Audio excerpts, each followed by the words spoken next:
اهلا بيكم في فيديو جديد. في الفيديو ده هنتكلم عن ليه معظم الناس اللي بتبدا تتعلم الماني بتوقف في اول الطريق، وازاي لو بتفكر او بدات تتعلم الماني انك تتفادى الاخطاء دي اللي بيقع فيها معظم الناس، وتبقى من النسبه القليله اللي بيكملوا فعلا لحد ما يتقنوا اللغه ويحققوا اهدافهم حتى لو لسه بادئ من الصفر. انا بتكلم الماني بقالي حوالي 8 سنين، وتعلمت معظم اللغه لوحدي وانا لسه في الكليه عشان اسافر اشتغل في المانيا بعد ما اخلص دراسه. بس انا مريت بنفس الرحله اللي انت ماشي فيها دلوقتي، وعملت برضو اخطاء كتير في النص، والفيديو ده يعني عايزه يكون مناره ليك ان انت تستخدمه انك تقلل فرص انك تقطع في اللغه لاقل مستوياتها وتكمل لحد ان شاء الله لما ربنا يكرمك وتحقق الحاجه اللي انت عايزها. هنتكلم في الاول عن الاخطاء اللي 90% من الناس اللي بتبدا تتعلم اللغه بتقع فيها، ازاي تتفادى الحاجات دي، وايه النصايح اللي انت ممكن تعملها علشان تحقق هدفك من اللغه. فلو انت يعني اخد الموضوع جد في الفيديو ده علشانك.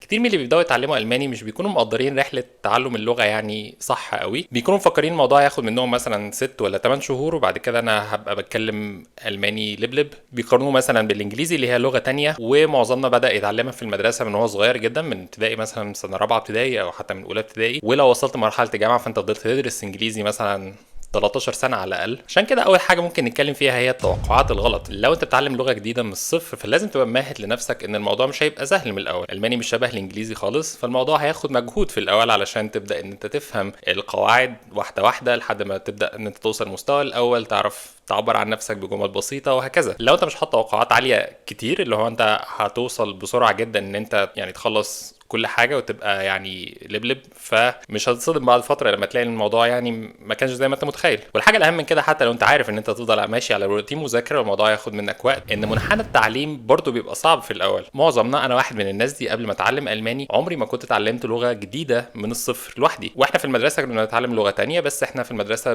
بنتلقن الدروس، بنتلقن كل حاجه، بيبقى كل اللي علينا ان احنا نمشي ورا الاستاذ او نمشي ورا الدرس، ننجح في الامتحانات. مش بالضروره ان احنا نتقن اللغه عشان نتكلمها، ولكن احنا عايزين ننجح ونجيب درجه عاليه وهكذا. احنا عارفين المدارس عامله ازاي. الهدف لو انت بتتعلم لغه ثالثه مثلا في الحاله دي جنب الانجليزي لوحدك، ان انت مهتم مش بس ان انت تنجح في الشهاده او ان انت تنجح في امتحان، ولكن انت تكون فعلا بتتكلم الماني. عشان انت لو هتسافر مثلا وتشتغل في وسط ناس في دوله بتتكلم الماني، فانت محتاج ان انت تكون فعلا بتتكلم وفاهم الناس كويس. الشهاده مهمه، بس برضو انت بعد ما يبقى معاك الشهاده اللي بتثبت حاجه معينه هتتحط في وسط ناس مثلا في البلد الغريبه اللي انت مسافر تشتغل فيها دي، او حتى لو انت بتتعلم الماني عشان تشتغل بيه مثلا في بلدك الام زي مصر، فانت يبقى مش فارقه خالص الشهاده قد ما هو انت فارق ان انت تتكلم اللغه دي. ويعني انا شايف ان معظمنا ما تحطش في تحدي زي ده في التعليم، ان انت تبقى مضطر ان انت تذاكر حاجه بس علشان تتقن المهاره المعينه دي. لو انت سالتني او سالت اي حد بيتكلم الماني فهيقول لك ان اول مستوى في اللغه ده هو من اسهل المستويات، ان ما كانش اسهل مستوى. ومع ذلك مثلا لما بدات اتعلم الماني قعدت فتره كبيره جدا في اول مستوى ده علشان ما كنتش عارف اذاكر ازاي اصلا. غيرت 3 كتب اكاديميه مختلفين في المذاكره منهم علشان ما كنتش عارف انهي واحد احسن من التاني، او يعني انا واحد شايف ان ده صعب والتاني يعني اسهل شويه، او تاني احسن ان انا اذاكر منه لبعدين. حاجات كده. الزقه اللي قدام دي اللي هي لحد ما العربيه تمشي مش سهله، وهو ده برضو جزء من تجربه التعليم او تجربه التعلم. لو انت بتذاكر حتى لوحدك مش مع كورس، الموضوع بيبقى يعني في تحدي اصعب شويه. ليه انا بقول لك الكلام ده؟ علشان انت لو عارف الحاجات دي في الاول، لو انت مهيئ نفسك ان انت هتمشي على سيستم معين، ماشي على مصادر مثلا او خريطه مذاكره ناس كتير اجمعوا ان هي دي مثلا الطريقه الصح، انت مش محتاج تقعد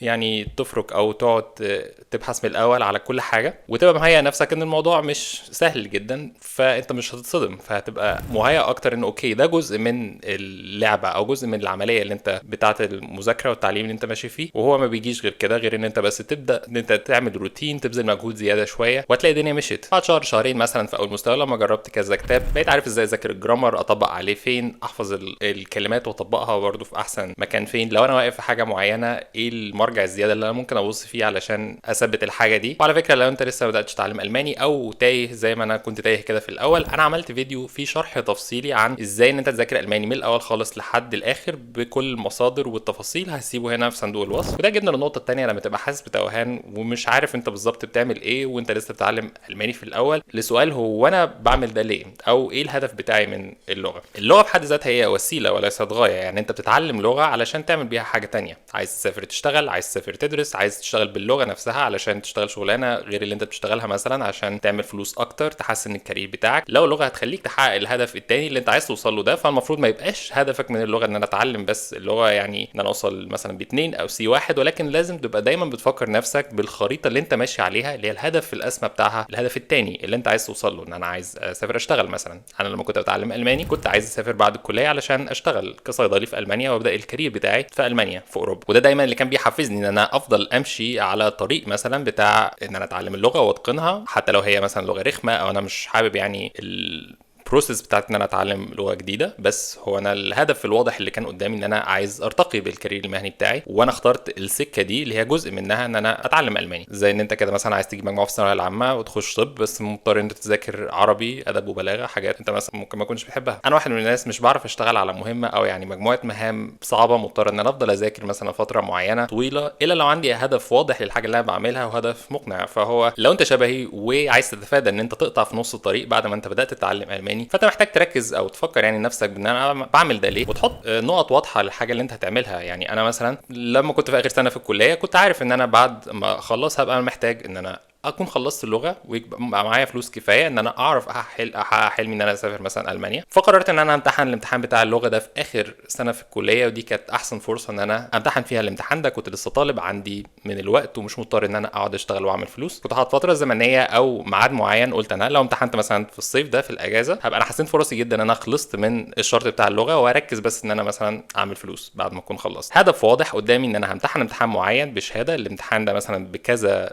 1000 كنت مضطر ان انا مثلا اوفرهم، وبيتحضر له مثلا لحد كتب الفلانيه بكل التفاصيل. الامتحان ده مثلا اللي هو جوتا B2. طبعا ده بيختلف من واحد للتاني، بقول لك بس تجربتي كمثال، بس انت بتطبق الحاجات دي على حياتك انت بالظبط عايز تعمل ايه، وشايف ان ده في المستقبل القريب او البعيد ازاي ان انت تحطه في احسن ظروف ليك، وتحط خطه تكون متوازنه بتحقق الهدف بتاعك. انت عارف ان انت تقدر تنظمه جنب دراستك او شغلك. وانا شايف لو انا عندي المستوى ده من التخطيط، فانا بقلل نسب ان انا اقطع في الحاجه اللي انا بعملها دي لاقل مستوياتها. هو ده الهدف يعني وانت ماشي في الرحله بتاعه المذاكره.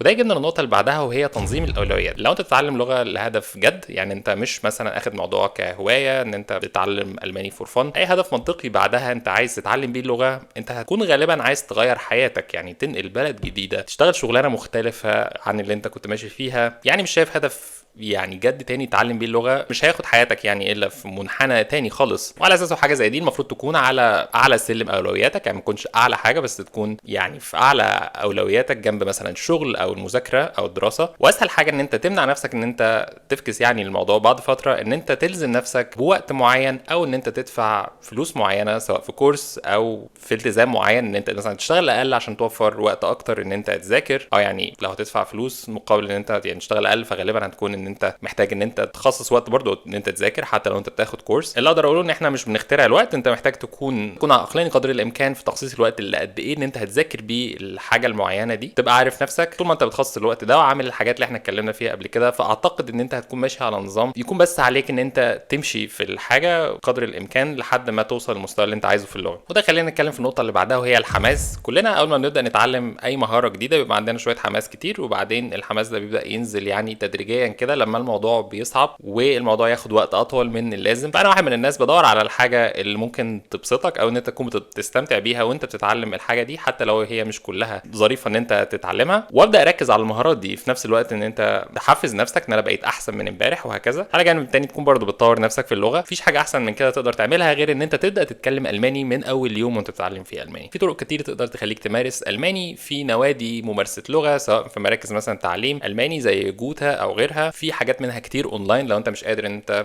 تروح لمكان معين بسبب انشغالك مثلا في دراسه او شغل. في ابلكيشنز على الموبايل بتعمل الحاجات دي. ممكن تدور على ناس شبهك سواء مثلا في كورس الماني انت بتاخده او ناس تانية اونلاين على جروبات الفيسبوك. يعني انا لو مكانك هترك كل الابواب اللي ممكن تخليني ان انا امارس اللغه حتى لو انا لسه في اول مستوى او تاني مستوى عادي. لو انت بتتكلم يعني الماني وحش في الاول، ده مش بس بيخليك يعني تتكلم الماني في الاول، بس بيخليك تقرب من ناس شبهك. اكيد هتلاقي حد هو بيفكر يمشي في نفس السكه اللي انت ماشي فيها، وده ما بيخلكش يعني حاسس ان انت لوحدك او يعني بتعمل حاجه غريبه جدا عن بقيه الناس اللي في الحاجه اللي انت فيها سواء شغل او دراسه. لو تفاديت الاخطاء دي او طبقت النصايح دي، فانا متاكد انها هتفرق معاك زي ما كانت فرقت معايا وانا زيك ماشي في رحله تعلم اللغه. لو بتعلم الماني فانا بتمنى لك كل التوفيق سواء انت لسه بادئ او قطعت شوط في اللغه. لو عندك نصايح او اسئله تانية ممكن تقولي في الكومنتات، انا بتبسط جدا. ولو عندك افكار فيديوهات تانية ممكن برضو تقولي في الكومنتات، وممكن تشترك في القناه علشان تشوف الفيديوهات الجايه وتدعمني ان انا اعمل فيديوهات اكتر. بس واشوفكم فيديو جديد.